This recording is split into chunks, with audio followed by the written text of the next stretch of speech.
By day, the skyscraper looms in the smoke and sun and has a soul. Prairie and valley, streets of the city, pour people into it, and they mingle among its 20 floors and are poured out again back to the streets, prairies, and valleys. It is the men and women, boys and girls, so poured in and out all day that give the building a soul of dreams and thoughts and memories. What gives the building soul? Because the architect, in designing it, gave it soul. Thought about the scale of the elements, the humanistic modulation, so to speak. We look at it in wonder and want to go in it. A skyscraper is something that we see every day, but we never really think about it. The writers show people that thing that they see every day and then give it a soul so that people look at it in a different light. It's important to remember that when Sandburg was writing this poem, he was also a journalist. And there's a real flow back and forth between the poems and the journalism. I used to see skyscrapers much less with the human context. But the poet himself puts the spirit inside the buildings. The poem is a story about people. It's from the perspective of the building, which I think is so interesting. Sandburg's take on skyscraper is a lot different than the way I feel about skyscraper. Because I'm an architect, I have to think this way, that there is a body language and an intent and a humanism in a building that supports the men and women and boys and girls who pour in. It's a different way of looking at the skyscraper.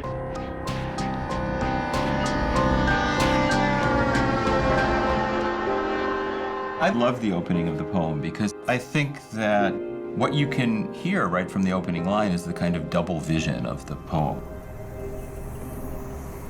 By day, the skyscraper looms in the smoke and sun and has a soul. When you think of a word like looms and the kind of things that loom, it's often shadows that loom or it's monsters that loom. There's a hint of menace.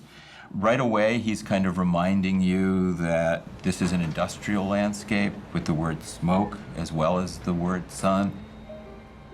Carl Sandburg's juxtaposition of smoke and sun tells us not only that we are in the modern industrial world, but that a modernist eye is seeing that world. Technologies, the airplane, the skyscraper, have given human beings new vantage points on the natural and the man-made. And modernist artists, architects, and poets are all inventing structures that carve nature into new shapes.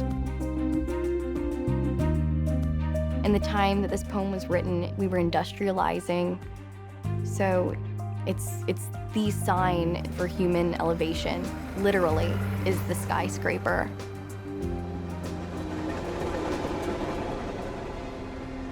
Carl Sandburg's early 20th century Chicago is a laboratory for modernist composition. There, nature and the man-made are set in dynamic interaction. When you're on South Michigan, it really looks like you're on the ocean. There's this huge lake out there that you can't see, of course, to the other side. And you sort of feel from your perch kind of on the 11th floor, why did they put this office building right up on the ocean? It's the buildings and the context. Those buildings wouldn't have as much gravitas if they weren't on the lake. So there's a bigger story there that makes it exciting. Nature is no longer merely setting.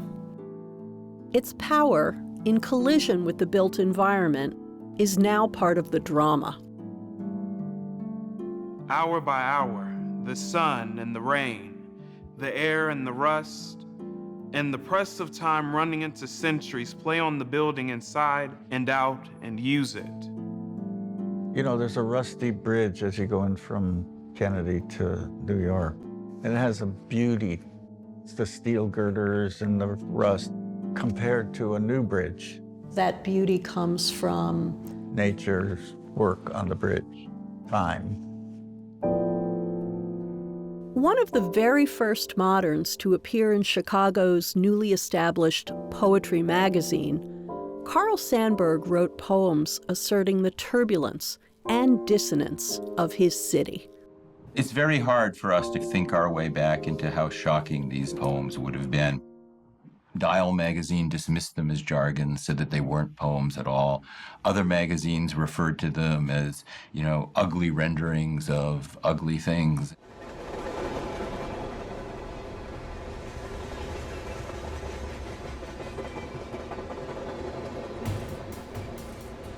Elevators slide on their cables, and tubes catch letters and parcels, and iron pipes carry gas and water in and sewage out. I think he's fascinated by it. He's fascinated by how it was built. He's fascinated by the mechanics of operating it. These inventions that came out of the late 19th century that make the building possible. Wires climb with secrets, carry light, and carry words.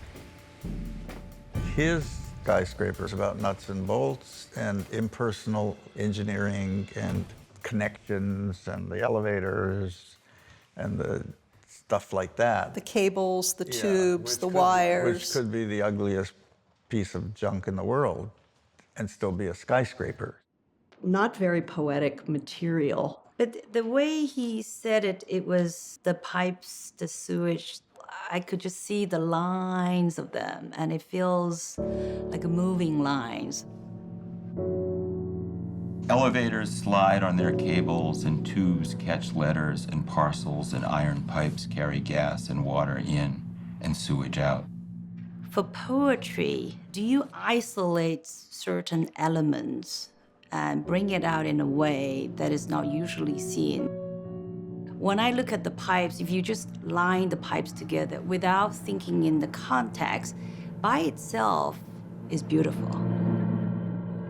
He is trying to assimilate and integrate those mechanical inventions into poetry in a way that they hadn't been there before. And I do think maybe is treating this building as a composition of parts that, like the poem, is art.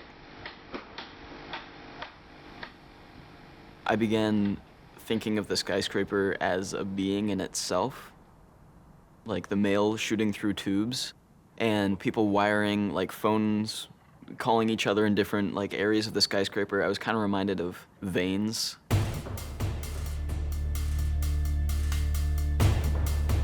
At the same time, though, he never lets you forget that people died in order to create this building. When even in the next stanza where he says, hour by hour the caissons reach down to the rock of the earth and hold the building to a turning planet.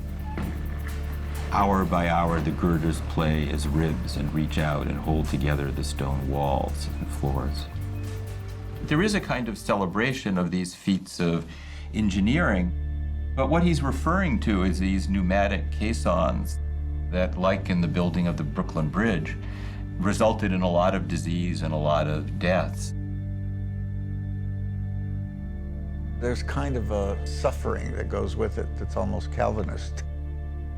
You go into this rough environment, you gotta suffer, but then you bring soul to it.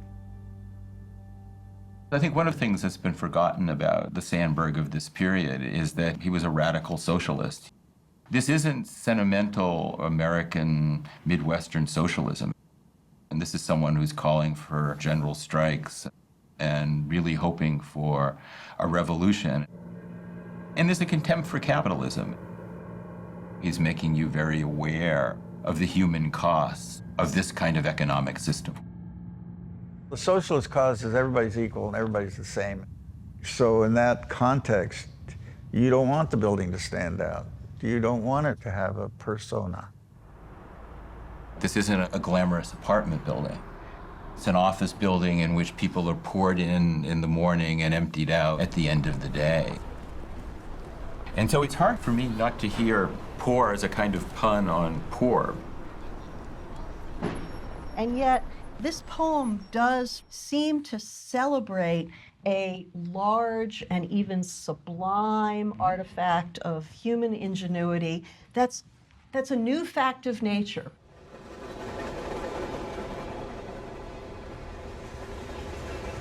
I visited Chicago for the first time with my father in the early 40s.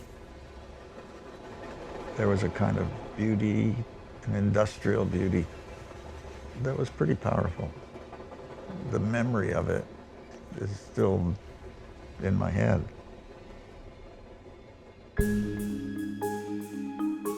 The modern-day equivalent of early 20th century Chicago is 21st century Beijing.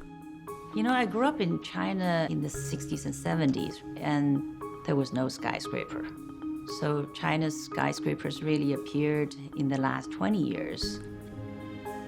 When the skyscrapers came to Beijing and more and more people moved into the city, it creates a very different dynamics for the city.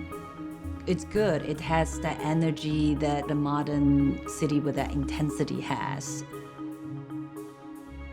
So I think pour is characteristic of a certain kind of motion that we love about the city. We pour ourselves into stadiums to see sports events. For me, that pour unites us with larger forces.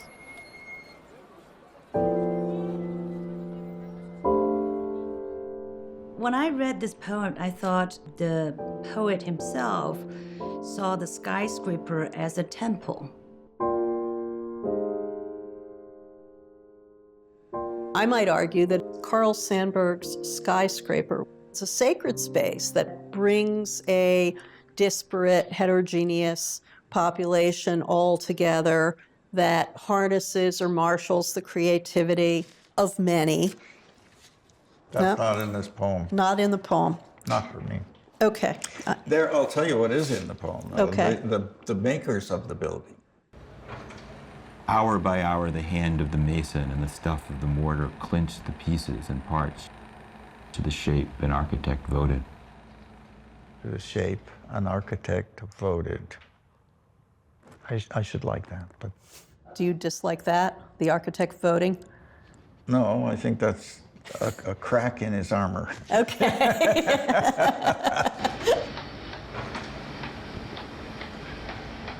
When the skyscrapers came to Beijing, the country migrants came to the city to build. So when you go to a construction site, you will see thousands of workers. Men who sunk the pilings and mixed the mortar are laid in graves where the wind whistles a wild song without words. And so are men who strung the wires and fixed the pipes and tubes, and those who saw it rise floor by floor. Souls of them all are here. When people die in the process of building, a lot of times, like they don't get memorialized. A lot of the times, when it comes to buildings, things get named after like the benefactors and the people that have, put like monetary value instead of the people who have put like physical, like life work into it. One man fell from a girder and broke his neck at the end of a straight plunge. He is here. His soul has gone into the stones of the building. So at the same time that he's fascinated by this modern feat of engineering, he's not going to let you forget for a second the human toll and the human cost behind it. And I think that's what makes the poem so powerful. I mean, I think if it was just simply one or the other. This is very much a kind of collage poem. It really is, made out of contraries and thriving on discontinuity. That's right. And forcing you to look at these oppositions, yes, including the oppositions in his own feelings and his own emotions about what he's writing about. On the office doors from tier to tier, hundreds of names, and each name standing for a face written across with a dead child, a passionate lover, a driving ambition for $1 million business. When people leave, it is somehow the reality that we're sort of in denial about. But I think everybody will come at it with some references from their lives. I mean, when you read that, I can feel the tears welling up. I mean, you know, I lost a child, so when I read that, I thought of her.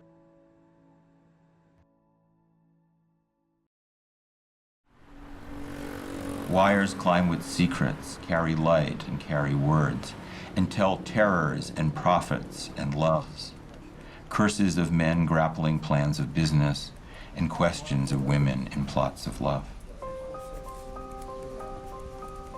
All the human drama we see on this great vertical stage. And the people, right? He spent a lot of time, talked about the terrors, the loves, the curses of men, and, you know, the question of women in plots of love.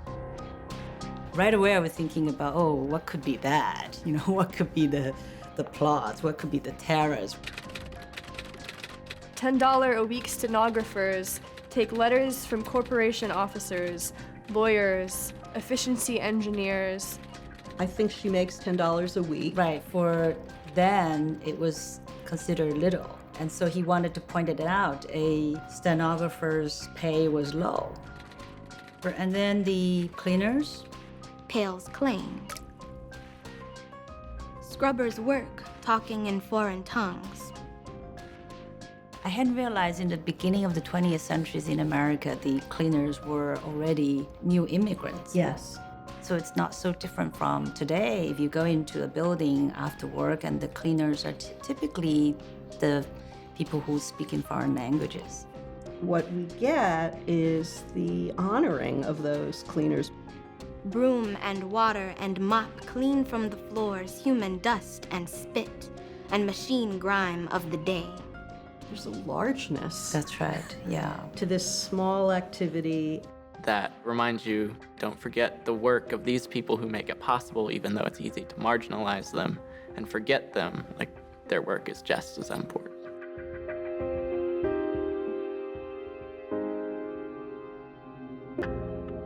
Hands of clocks turn to noon hours, and each floor empties its men and women who go away and eat and come back to work. It's almost like they're machines that are going off to be refueled at lunchtime so that they can come back and do even more work in the afternoon. Yeah. It's very joyless. I, with my more benign reading of the poem, read that in a way that there's a rhythm and a cadence to modern life that, by the way, seems completely recognizable to all of us. I kind of have this image of the skyscraper sighing. When it sighs, all the people go out, they, eat, and it breathes back in, all the people come back up the elevators. There's no reference to beauty and feeling of the buildings. Sandburg's clear. He's telling you that there's no soul in the bloody thing until the people get there. But I think we want the building to have soul when you look at it, and you want to go in and love it, and be there because you love it. And then the soul is double charged. The architects are so important in their imagination of how a building will eventually be created. I always get attracted by someone's ideas who are most emotional. And that emotion is some component of the soul. In a way, it's sculpture, right? Either something you dismiss in 30 seconds and say, it's another one of those, or does it engage you because it's got a beautiful window pattern or a sculptural form or something that talks to the city it's in. It's like when you see a great painting and you really resonate with it, it keeps you for a day, sometimes a week, if you really get into it. It's better than a a shot of tequila.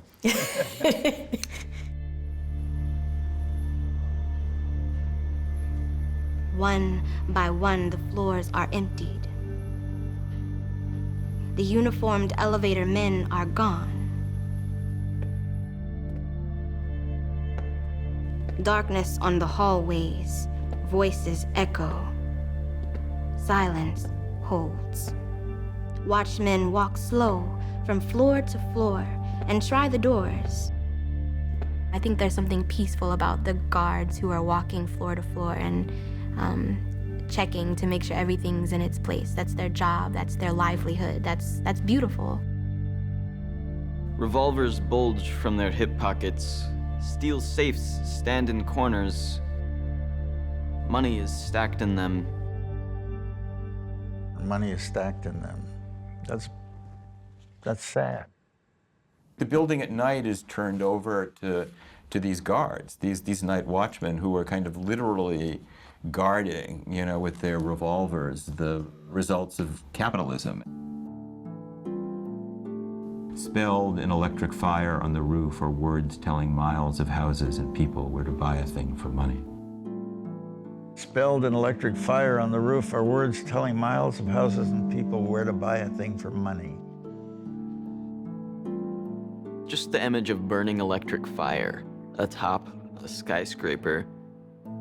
It's reached up all its 20 stories to display this message from the top. It's being broadcast for all these people. A young watchman leans at a window and sees the lights of barges butting their way across a harbor. Nets of red and white lanterns in a railroad yard, and a span of glooms splashed with lines of white and blurs of crosses and clusters over the sleeping city. Well, it's a very romantic notion of this single lone person who's the guardian of the night for that building. It's a powerful image. That young watchman, who in a lot of ways is the only individuated figure in the poem, it's hard not to connect him with the poet, with the author of the poem. This young watchman is Sandburg, living in Chicago, kind of putting all the details of this together. Well, that is what a poet is. A poet is a close observer. And what he surveys is this gorgeous panorama. The romance of the city in the evening with the lights, and we all feel that. I look out a window in Manhattan and I see the Woolworth Building and the Empire State Building, and I get all excited about it. And we all love it. We love it, that's right. And so... And we pay extra to live in a place so we can look at it. For all of this beauty that's going on in the city at night, he still includes the phrase, a span of glooms. It's an incredibly skillful poem that really just kind of line by line, section by section, is moving in multiple directions simultaneously with, I think, a very powerful vision of what it means to live in a city in, the 20th century. Yeah.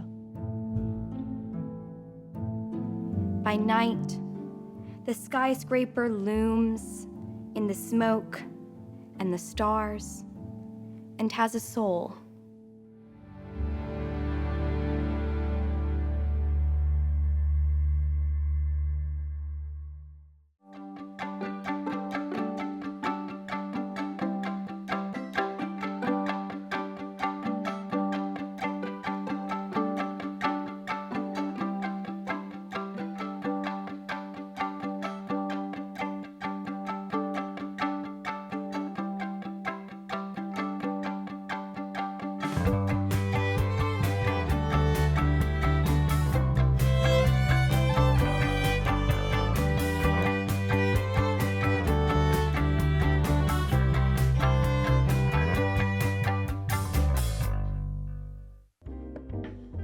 Major support for Poetry in America provided by the Dalio Foundation, with additional support provided by the Poetry Foundation, publisher of Poetry magazine, and an independent literary organization committed to a vigorous presence for poetry in our culture.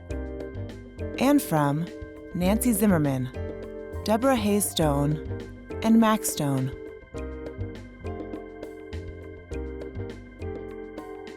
For additional information and streaming content, please visit us at poetryinamerica.org.